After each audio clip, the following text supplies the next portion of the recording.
Boa tarde a todos. Muito obrigada por terem vindo. É um prazer muito grande receber aqui o nosso companheiro, presidente do MARTER, companheiro Isidoro Iroca Flúmiga, né? Que nos honra muito, e é também o companheiro João Roberto, que dá uma força muito grande sempre que a gente precisa. Então, passo a palavra para o companheiro João Roberto, para que faça a apresentação do nosso palestrante da tarde. Bem, companheiros, é um prazer a gente poder estar nesse encontro que envolve atividades da Fundação Armando Fajardo de Luxemburgo e do Instituto Kelvin Jones de Estudos Leonísticos. Nós teremos nesse momento o imenso prazer de ouvir novamente o companheiro Isidoro, que já foi participante de um dos ciclos de estudos, fazendo uma bela apresentação sobre o Kelvin Jones. E hoje nos traz todo esse cenário do Armando Fajardo, fundador do leonismo no nosso país. Obrigado, companheiro João Roberto, pela apresentação. Obrigado, companheira Isabel Bauer, presidente da Fundação Armando Fajardo. Obrigado à presença de todos. E hoje, realmente, eu quero que seja um dia especial, né?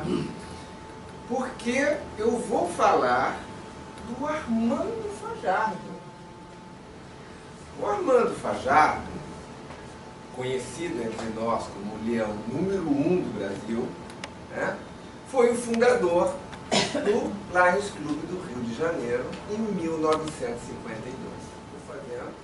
É trazer as circunstâncias que Armando Fajardo se encontrava naquela época para a fundação do leonismo no Brasil, né? Quais eram as condições, o cenário, né? Como é que estava o Brasil, o mundo, o Rio de Janeiro, quem foram aqueles companheiros que ele arregimentou para construir o primeiro clube. Começando a nossa história, o Rio de Janeiro em 1952. Comecei querendo saber como é que era essa nossa cidade. Olha a foto que eu encontro. O Rio de Janeiro, em 52, Avenida Presidente Vargas, e tinha um boneco gigante ali, ó. Eu nunca tinha visto essa foto. Era carnaval. Fizeram um boneco gigante, gordo, como tinha que ser nas festividades do carnaval, né? E aqueles carros, aqueles automóveis, né? Nesses 68 anos, né, como mudou a nossa cidade. Olha lá, o centro do Rio de Janeiro. Foi nessa época, então, que Armando Fajardo traz o leonismo no Brasil. Né? 52, qual era o cenário político do mundo? Final da Segunda Guerra, Guerra Fria, Estados Unidos e Rússia, dominando e tentando conquistar com técnicas beligerantes o domínio do mundo. E no Brasil, como é que estava essa cidade? O Rio de Janeiro era a capital do Brasil. 1952 era o governo já democrático de Getúlio Vargas, de 51 a 54. Os liberalistas, que eram uma facção política, representados pelos empresariado nacional e militares, defendiam a abertura da economia nacional ao capital estrangeiro. E representantes da esquerda, né, defendiam a participação maciça da economia pelo Estado e a rejeição ao capital estrangeiro. O Partido Comunista estava na ilegalidade e o Partido Integralista havia sido extinto. No Carnaval, funda-se a Escola de Samba, Associação das Escolas de Samba do Rio de Janeiro, sendo que a escola estava dividida em dois grupos. No primeiro grupo, que era a classe melhor, era no mínimo 300 componentes. Olha só como era pequeno, né? Hoje são 3.000, 5.000 componentes. Na época, o primeiro grupo 300 componentes e o segundo grupo no mínimo 100. Mas em 1952 não houve o concurso do Carnaval, porque teve um forte temporal e os jurados abandonaram o palanque da Avenida Presidente Vargas. Né? Os jurados, eles se mudaram, porque a tempestade toda não teve carnaval esse ano. Né? Então são alguns momentos que nós vamos trazendo o Rio de Janeiro do passado para o Rio de Janeiro hoje, como as coisas mudaram, né? Nesses tantos anos mudou muito. E no leonismo? Como que estava o leonismo naquele momento? Expandindo no mundo, franca expansão, né? Mas especialmente na América Latina e na América Central, o primeiro clube que é fundado é o Clube do México. E o segundo clube em Cuba.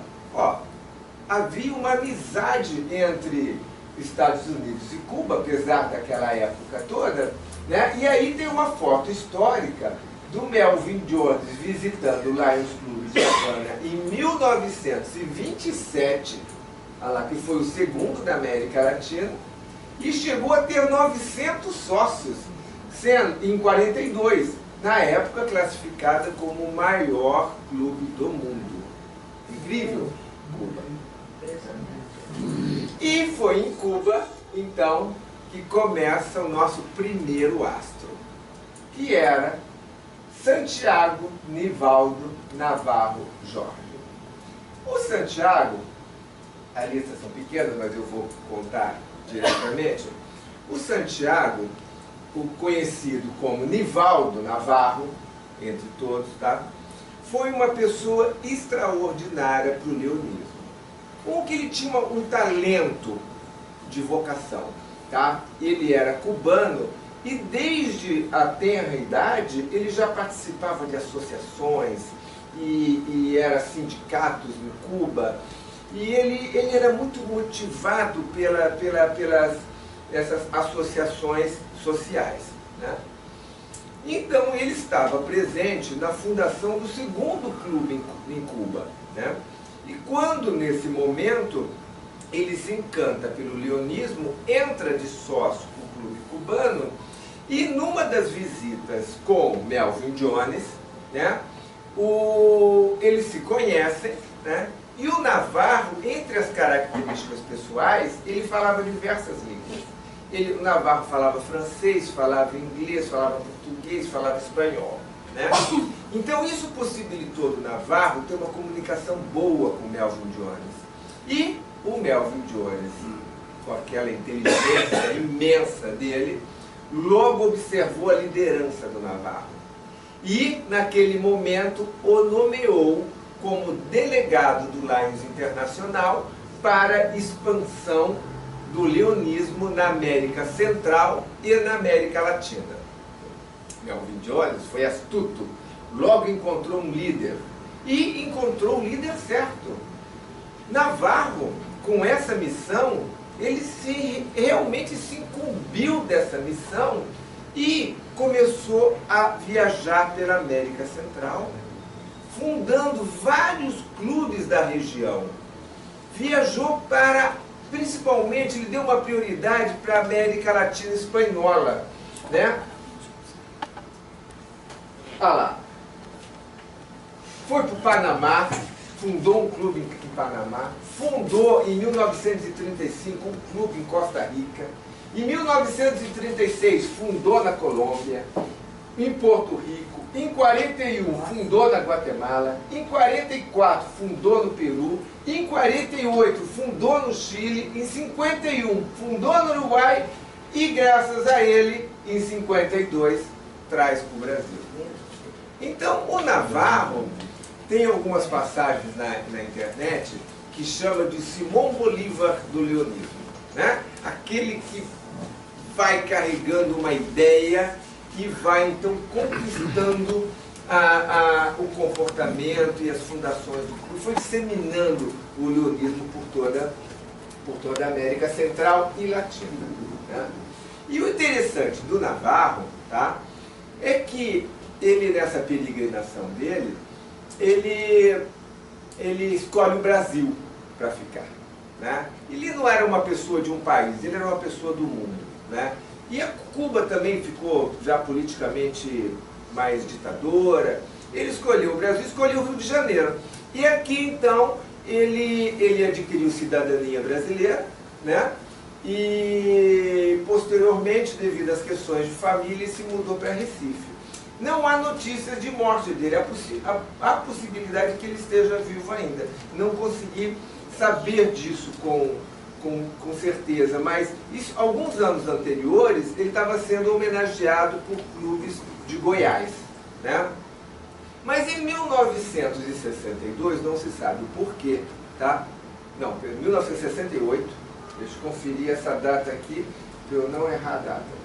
Em 1967, tá? Ele saiu do leonismo sem explicação.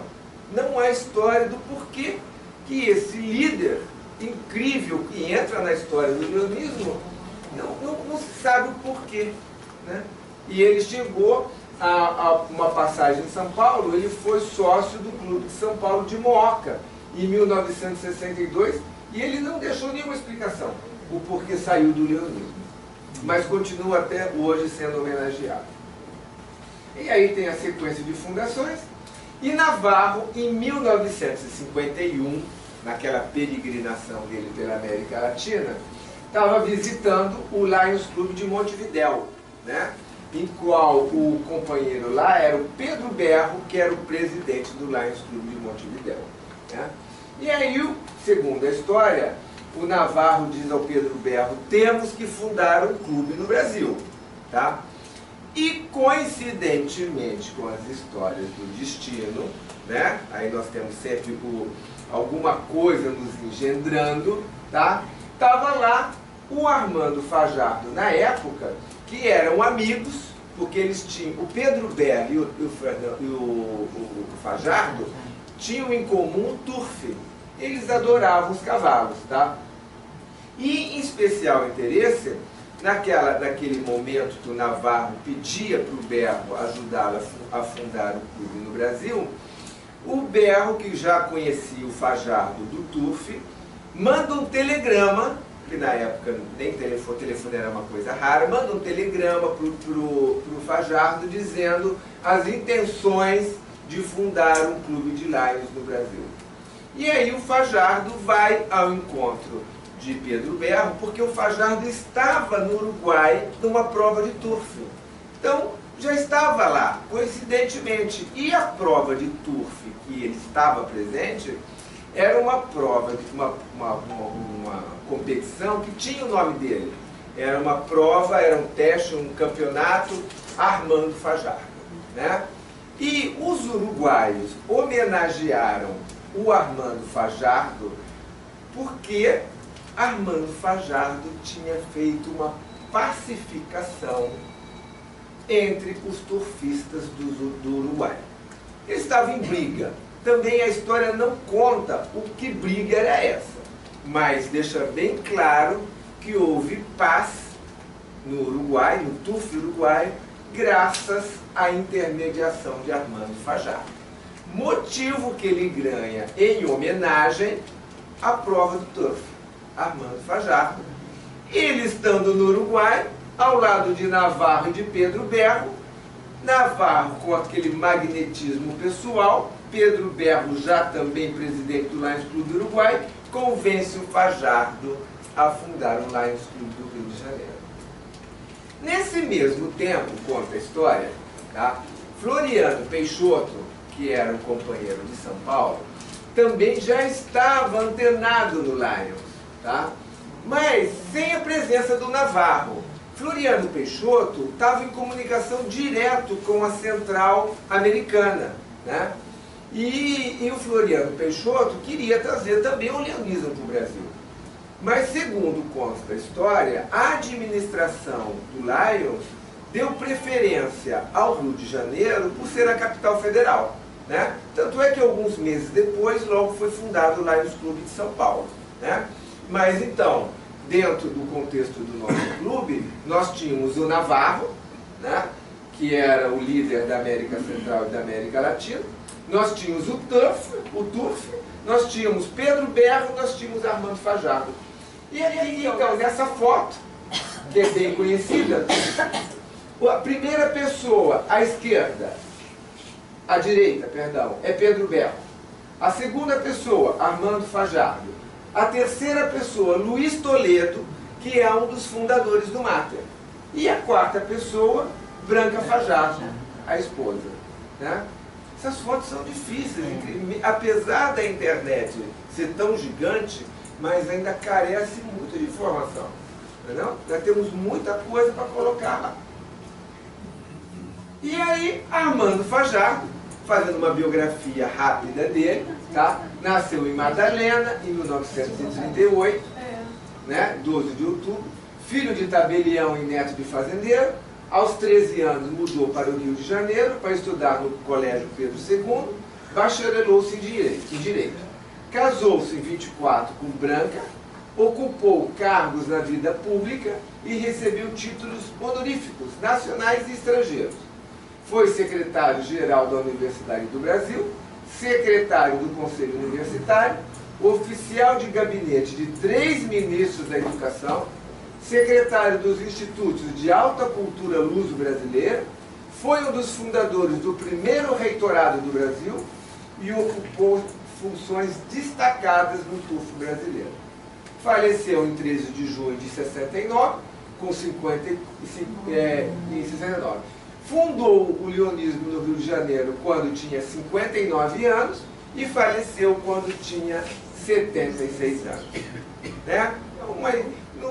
A biografia de Armando Fajardo é isso que nós temos, né? No que se refere à vida dele. Né? Mas eu resolvi estudar quem eram os 40 amigos de Armando Fajardo. Porque nós sabemos como é difícil fundar um Lions Club.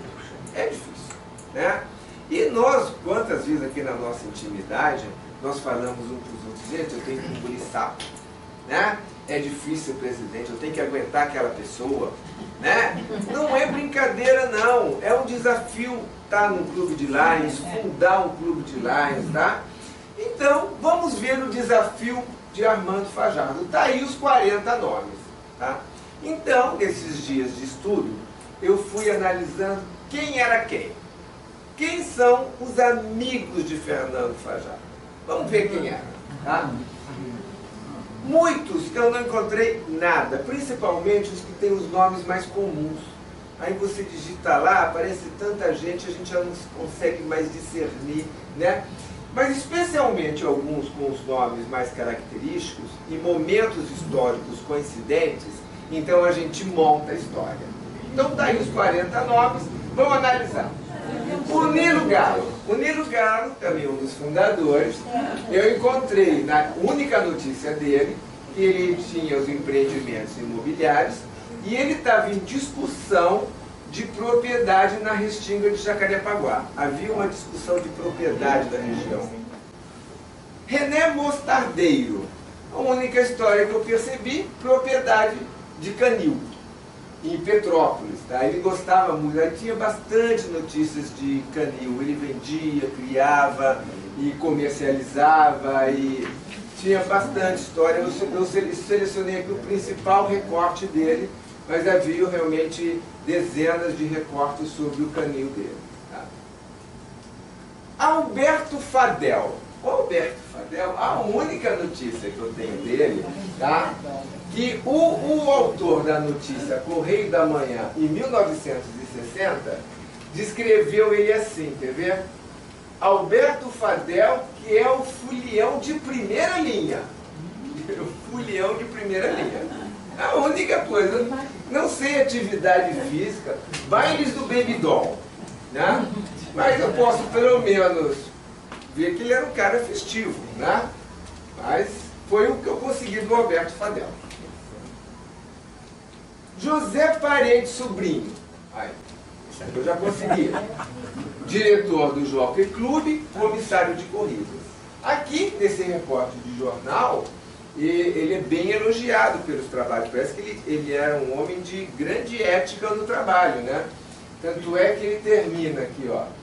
Embora sendo um homem bondoso e de temperamento cordato, era intransigente na luta pela moralização das carreiras, não permitindo que as manobras de tribufeiros prevalecessem sobre o interesse público. Otávio de Carvalho, cronista do TUF. A única notícia que eu encontrei que os cronistas do TUF faziam tipo bolão do palpite. Tá? E nessa notícia, o Otávio de Carvalho tirou em segundo lugar no bolão, saiu no jornal, parece que a grana era boa, mas foi isso que a única notícia que eu tenho. TUF, com Armando Fajardo, Jockey Clube, então faziam parte da turma dos amigos. Luiz de Menezes fazia investimentos financeiros privados. Era o anúncio dele que tinha no jornal. Ó. Era um tipo de corretor. Né? Me dá o seu dinheiro que eu invisto para você e te devolvo a mais. 1,5% ao mês. Ó. Era um homem do dinheiro, corretor que nós chamamos hoje, né? Corretor de valores. Luiz Toledo. Luiz Toledo, que estava no hipódromo ao lado de Armando Fajardo, de Branca Farfagem e Pedro Belo, né? Também assinou criador de cavalos. Ó. Além dessa foto, eu também descobri que ele tinha um cavalo chamado Caravelli, que foi um cavalo que ganhou bastante prêmios aí no TUF brasileiro. Né? José Joaquim Seabra Neto, outro criador de cavalos. Amigos do Armando Fajardo. Né? E os criadores de cavalo eram homens ricos, são hoje até hoje. Né? Tem cavalo que custa R$1 milhão. Né? É um aras, tal, é um esporte muito caro. Né? Silvio Caldas Faião. Silvio Caldas. Ele era conselheiro fiscal da Companhia Construtora Nacional. Tá? José Amaral Osório, grande benemérito do Vasco da Gama. Tá? Também. José Amaral Osório, também diretor da Associação Comercial do Rio de Janeiro. Interessante nesse recorte que eu encontrei o nome do Paulo Vitor da Costa Monerá, que o Monerá foi um sócio do Mater anos depois. Arthur Oscar Obino, conselho diretor da Liga Carioca do Atletismo, representante do Fluminense. Então, lá. Aristide de Castro Casado, presidente da Companhia Nacional de Seguro Agrícola, diretor do Jockey Clube também. Mário Augusto Matos, político e membro da Arena. Aqui, a Arena era... a capital federal era aqui, né? A Arena era a situação, né? Então ele era um político e membro da Arena e ocupava uma posição importante dentro do partido. Arthur da Fonseca Soares, patrono do Vasco Clube de Regatas.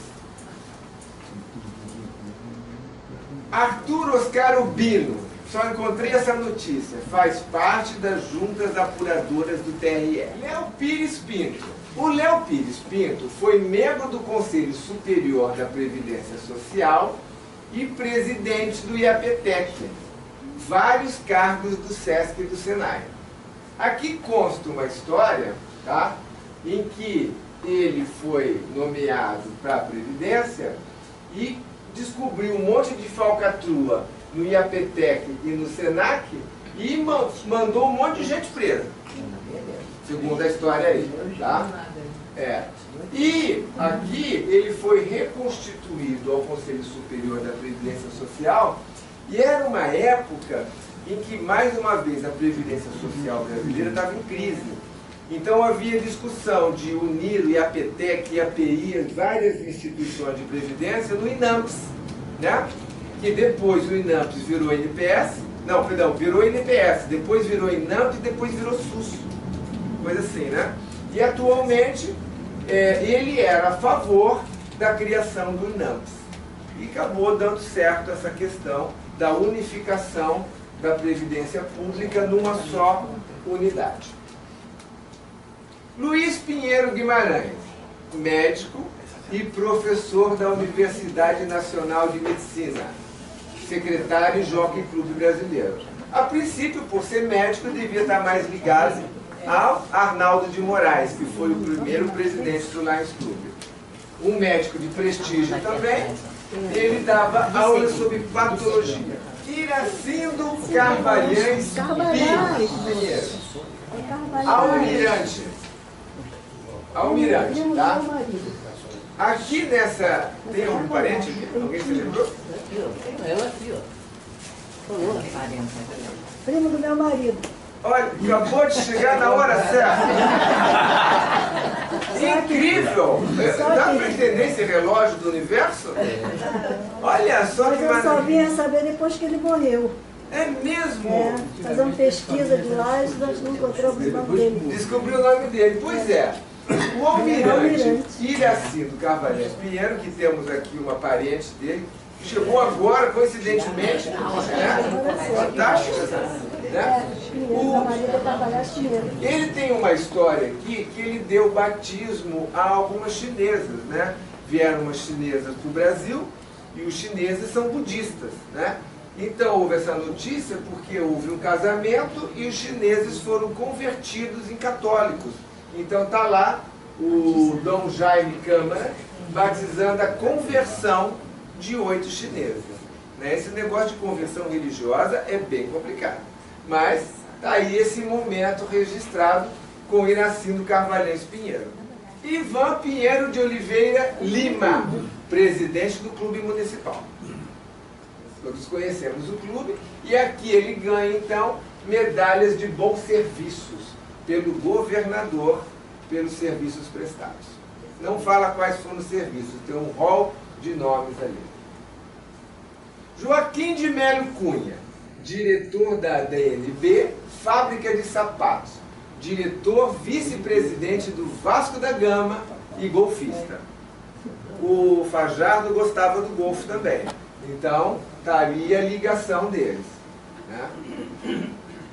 Paulo Siqueira Castro, membro do conselho do BNDES, que hoje é o nosso BNDES, e presidente do conselho da COSIPA, Companhia Siderúrgica Paulista. Olha lá.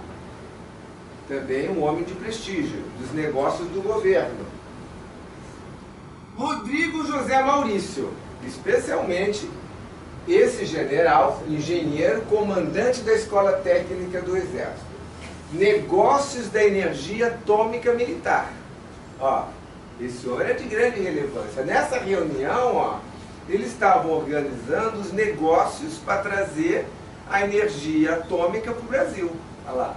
Aqui na foto, em 12 de junho de 56, o general Rodrigo José Maurício, comandante da Escola Técnica, saúda João Kaufmann, da Comissão de Energia Atômica dos Estados Unidos, e Abersold. Aqui tem a nota de falecimento, posteriormente dele. Né? Então está aí um homem de grande relevância e grande seriedade. Né? Na época que os negócios da energia nuclear, na época, eram os negócios mais caros que esse país podia pagar. Né? Tanto é que veio a Angra 1, Angra 2, Angra 3 e até hoje está essa confusão de usina nuclear. Né? Franklin Cepas. Franklin Cepas e Antônio Cepas. Tá? 2 irmãos lá. Especialmente esses 2 irmãos eram 2 pessoas extraordinárias. Tá? Por quê? Português, ambos, tanto o Franklin quanto o Antônio, migraram de Portugal para o Brasil, tá? E adquiriram aquela famosa Casa José Silva S.A., né? Que passou de um comércio de louças de 1800 e pouco para uma empresa de roupas, né? E o que aconteceu? Eles trouxeram a ideia da roupa feita, porque até então no Rio de Janeiro era muito alfaiate e costureira, né? Então a Casa José Silva trouxe a ideia da roupa feita, né? Então a casa prosperou, né? E era uma casa elegante. Segundo a história, teve mais de 30 filiais distribuídas no Brasil, né? Eu trabalhei lá. Trabalhou. Temos aqui um testemunho, né? E você sabe que eu procurei a fotografia da casa. Se não me engano, eu conheci o Antônio. Conheceu o Antônio? Ó, Conheci sim. Ele inaugurou a José Silva de Belo Horizonte quando eu trabalhei lá. Isso em 1979. 79. E eu conheci ele. Olha só que delícia, tá vendo? E aqui está o Antônio. É ele mesmo. É ele mesmo. E o Antônio, especialmente, a foto aqui, ó. Ele está usando o pin de Lions. Aqui. Era ele mesmo. Né? Ele. E o Antônio Cepas, com o irmão, né? Nasceu em Portugal em 1895, migrou para o Brasil em 1910, empregou-se na casa José Silva, foi os introdutores da roupa feita, ó. E eles se enriqueceram. Essa ideia da casa José Silva prosperou. Diz que ele era o mentor dos negócios. Foi ele que fez a casa José Silva enriquecer. Tá? E ele era uma pessoa de grande prestígio na comunidade portuguesa. Tá? Tanto é que aqui ele lança a construção daquele prédio do fundo, que chama-se o Hospital Santa Maria, que fica aos fundos dos prédios antigos da Beneficência Portuguesa. Ó. Esse prédio gigante lá, ó. Foi ele que constrói, tanto é que tem um busto do Antônio Cepas na frente do prédio novo, aquele antigo, bem grande, assim, tem um busto dele. Né? Então a família Cepas tinha um grande prestígio e eles eram muito filantrópicos, né? Eles eram dedicados a isso. Porque há também episódios que eles patrocinaram a Beneficência Portuguesa de São Paulo, tá? E outras instituições que não foram citados o nome, mas assim foi colocado. Né? E também, ó, ele era o conselho consultivo do Banco Oliveira Rocha S.A. Então esse era Antônio Cepas e Frank Cepas. Tá? Antônio Souza Lemos, não sei se você conheceu. O Antônio Souza Lemos também é da mesma geração, mas ele era o presidente do Conselho Deliberativo da Beneficência Portuguesa e, analisando a história, ele devia ser o braço direito do Antônio Cepas. Há várias notícias dele em que ele vai com a família para a Europa e vai para os Estados Unidos. Na época, essa viagem era bem cara. Né? Então, consta ali que, mais ou menos, ele ia para a Europa e para os Estados Unidos ver o que as pessoas estavam vestindo. Porque ele voltava e fazia as roupas à semelhança, puxando o que se vestia na Europa e nos Estados Unidos para o Brasil. Então ele era, toda vez que ele viajava, ele era festejado pela imprensa. Ó, viajou, ó, voltou, viajou, voltou. Estava sempre contando na história lá. E Victório Canepa. Agora começa a história principal dos homens de Armando Fajardo. Vitório Canepa. Ele era um militar do Exército dedicado à detenção de presídios políticos. Foi diretor da Casa de Correção do Distrito Federal, Rio de Janeiro, e recebeu do governo de Pernambuco, através do interventor Agamenon Magalhães, sob a ordem de Getúlio Vargas, em 1938, a ilha de Fernando de Noronha para ser transformada em presídio político. Fizeram lá uma penitenciária. Tem aqui umas fotos, depois eu vou lhe mostrar. Tá? E essa ideia da penitenciária era só para prender político. Tá? Sobretudo os comunistas. Tá? Aliancistas e integralistas. Ó, eram os inimigos do governo, os integralistas, os aliancistas e os comunistas. Gravem bem os integralistas. Tá? Foi ele que avaliou os estados das edificações para as pessoas que vinham do sul do Brasil e eram presas em Fernando de Noronha. Tá? E ele era um militar muito prestigiado. Ele escreveu um livro, ó, aqui consta o livro dele, e aqui consta também uma viagem que ele faz aos Estados Unidos para aprender como que era a detenção americana. Então, ele era o homem do governo de Getúlio Vargas para prender os políticos. Aqui, ó. Esse é uma foto das ruínas da prisão de Fernando de Noronha. Olha lá. Nesse presídio de Fernando de Noronha, foram presos Carlos Marighella, tá? Que ele era considerado o inimigo número 1 do governo Getúlio Vargas. Tá? O Miguel Arraes, que nem era tão ruim assim, porque eu me lembro do Miguel Arraes, eu era criança, o Miguel Arraes, politicamente, já depois vivendo a democracia. E Belmiro Valverde, que era um médico integralista e tinha sido condenado a 16 anos e meio de prisão devido ao levante integralista. Belmiro foi preso aí. Tá? O levante integralista de 38, na qual cumpriu 7 anos aí. E Getúlio Vargas, por algum motivo não explicado, construiu uma nova prisão política na Ilha Grande. Né? Eu tenho a impressão, constam em fiapos da história, de que aquela prisão em Fernando de Noronha, os presos ficavam muito soltos. Estavam numa ilha, tá?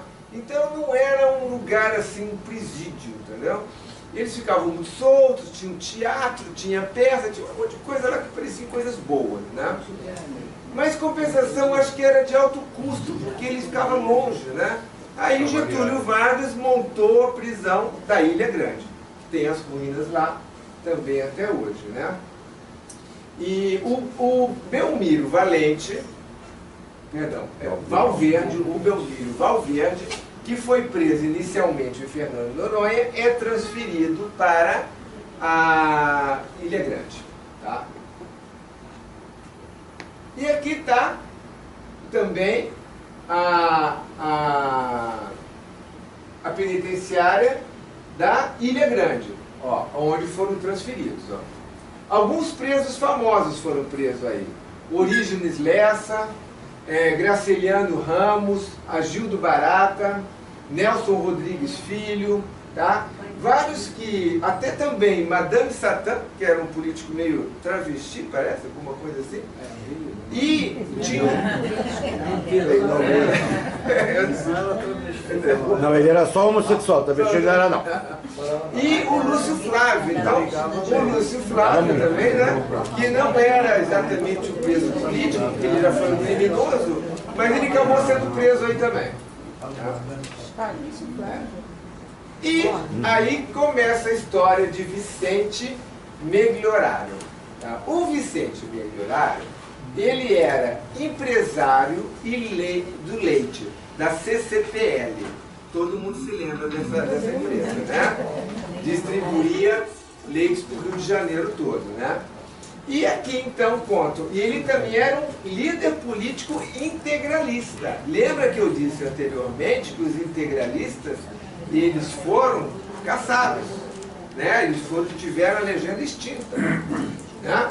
Era um político integralista, e aqui tem uma notícia então, que sai um regulamento proibindo que a distribuição de leite seja feita através de carrocinhas. Naquela época era a carrocinha que levava leite na casa das pessoas. Por um motivo que não está explicado, provavelmente saúde pública, alguma coisa, proibiram a carrocinha. Isso teve um abalo nos custos da empresa e começou a faltar leite no Rio de Janeiro. O leite ficou uma coisa difícil. Vários meses de notícia de falta de leite, falta de leite, falta de leite.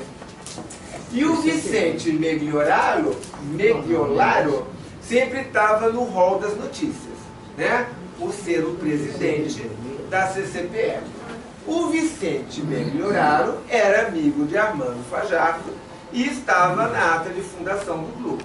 Né? Mas Vicente era político. Tá? E era político do líder integralista. Os integralistas eram uma facção de extrema direita. Os integralistas seguiam a linha do nazismo e do fascismo, assim conta a história. Com algumas diferenças. Por exemplo, o líder brasileiro era o Plínio Salgado. Tá? Ele esteve presente na Semana de Arte Moderna, mas ele tinha um talento político. E ele era uma pessoa muito serena, muito equilibrada, segundo consta essa descrição de personalidade. Mas a diferença era que no integralismo não estava no rol a questão do racismo. Os nazistas eram racistas, os integralistas não, tá? Mas tinha aquela ideologia semelhante. Olha como eles se cumprimentavam aqui, ó. Levantavam a mão os integralistas, ó, né? Era um grupo de extrema direita e, assim como Hitler, usava o nome da Igreja Católica para prosperar os seus ideais políticos.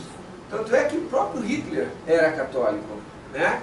E no caso dos integralistas, eles também invocavam os ideais católicos na construção do projeto de país que eles tinham, né?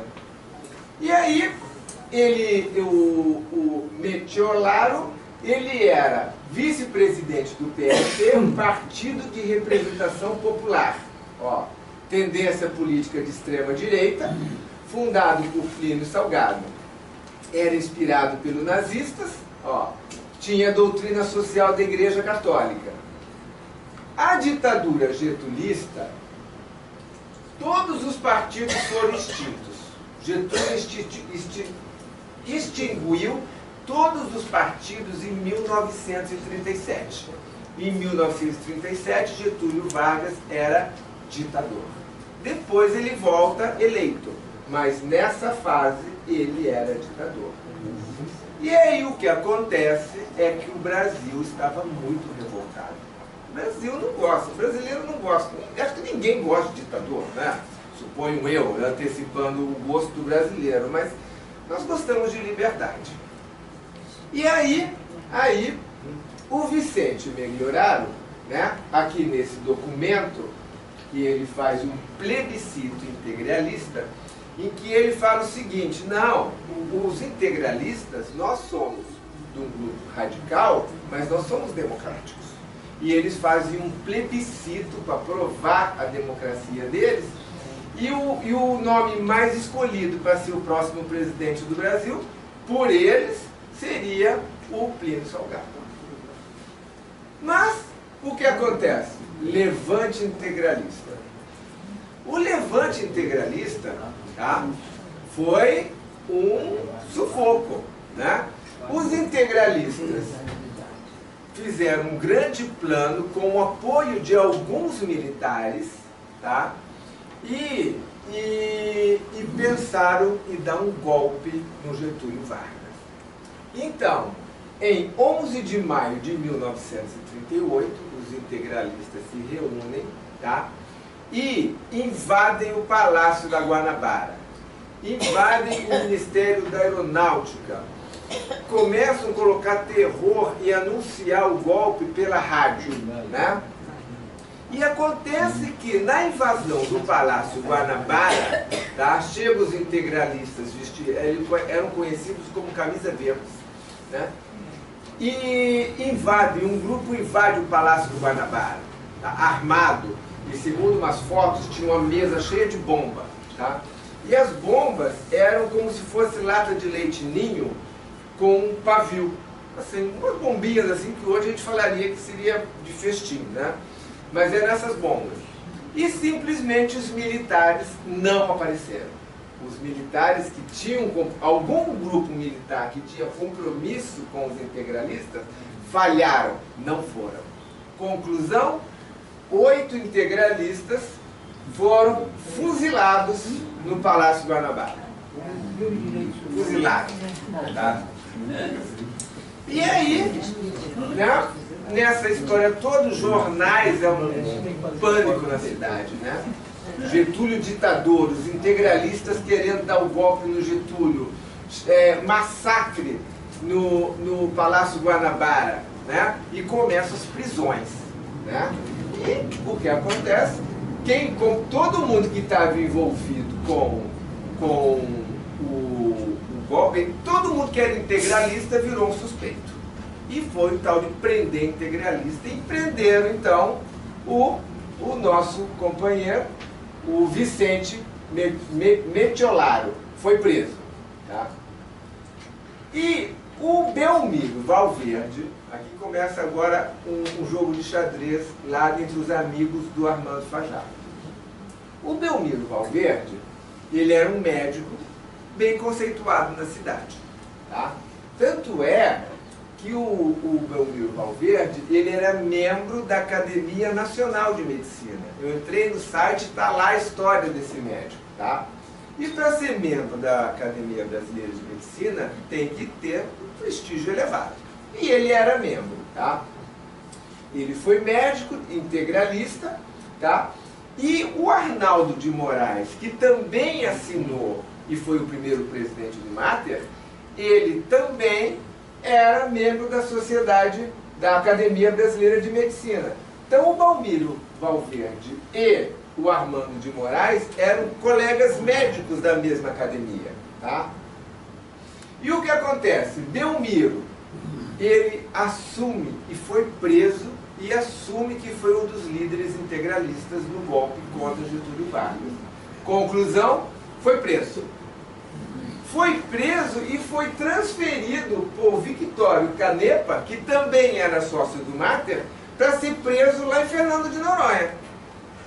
Olha, começa o triângulo lá. Olha, se o nosso clube é difícil, imagina o clube do Armando Fajardo. Ó, o amigo do Armando Fajardo sendo preso pelo Canepa, né, que era membro do Mater. Grupo, né, bem tenso na questão política. Né?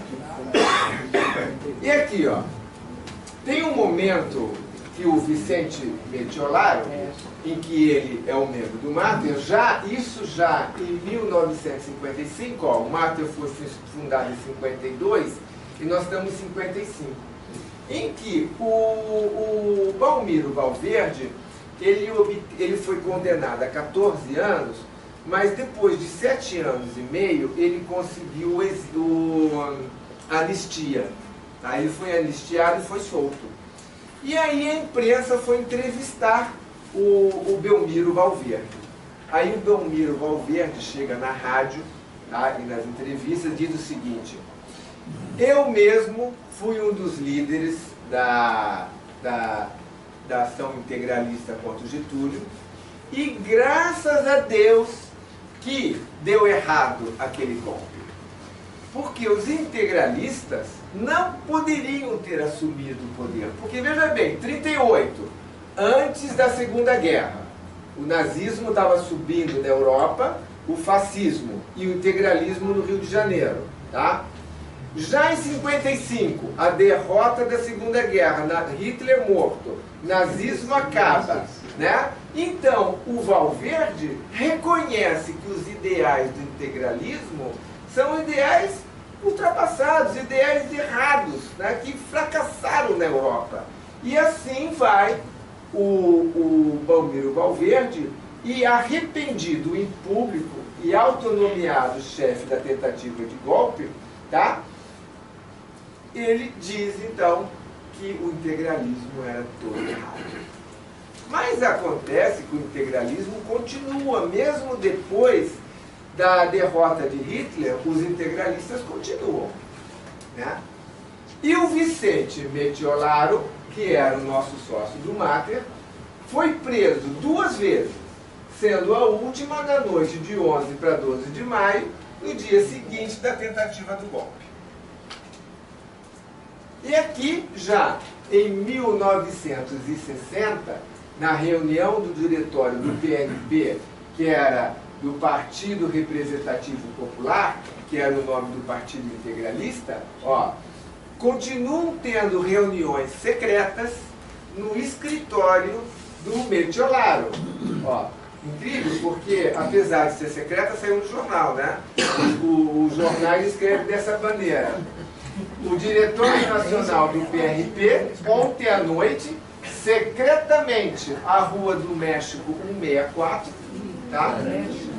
No escritório do senhor Vicente Metiolaro, né? Para deliberar nos termos da decisão convencional. Tá? E eles estavam aqui propondo uma presidência, uma coligação. E um dos nomes que estavam na lista era do Marechal Lott, né, que fazia parte do grupo dos integralistas, que estava em conversação com o Jânio Quadros. Veja só, né?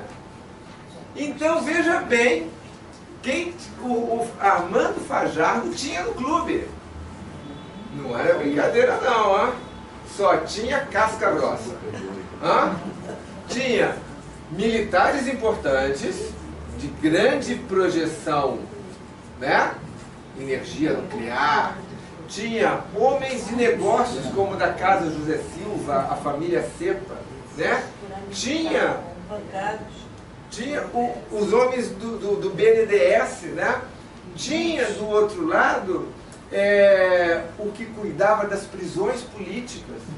Gente, o que era prisão política, né?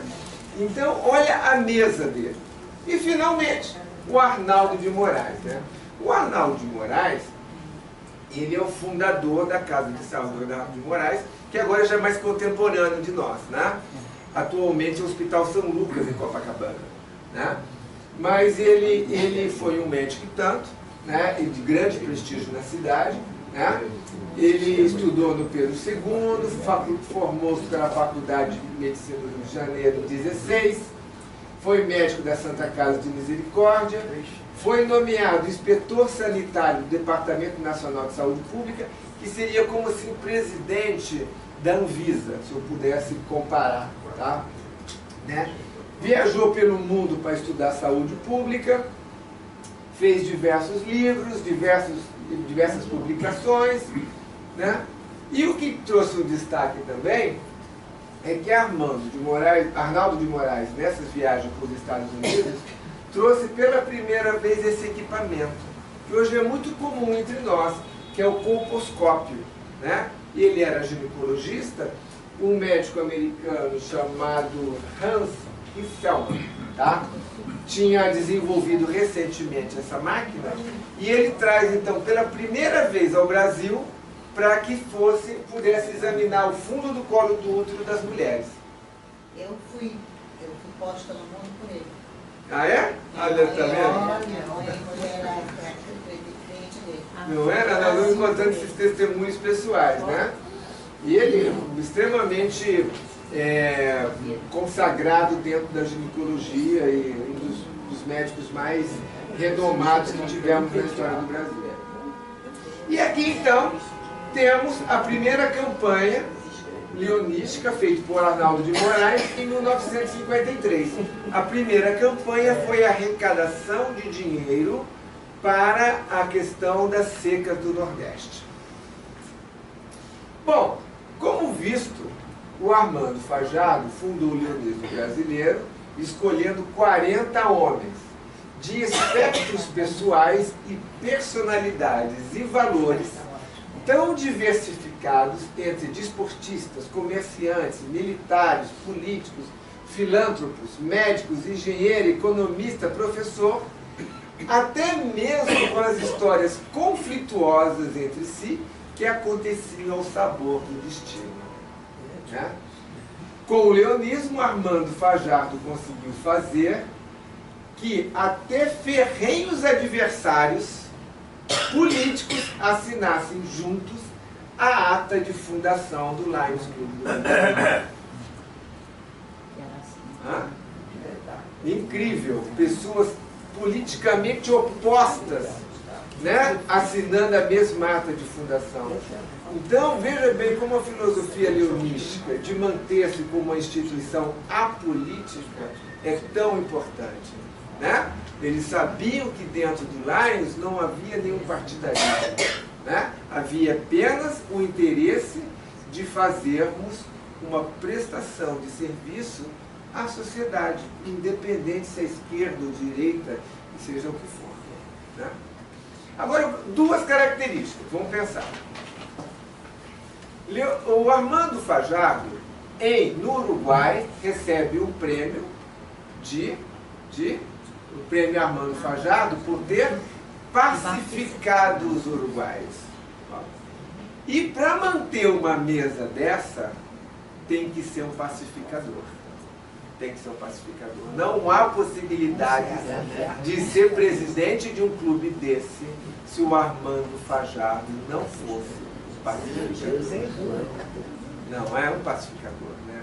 Então, olhando sob essa perspectiva de Armando Fajardo, eu acho que essa era a grande característica dele. Armando Fajardo era um pacificador. Então, salva de palmas para ele.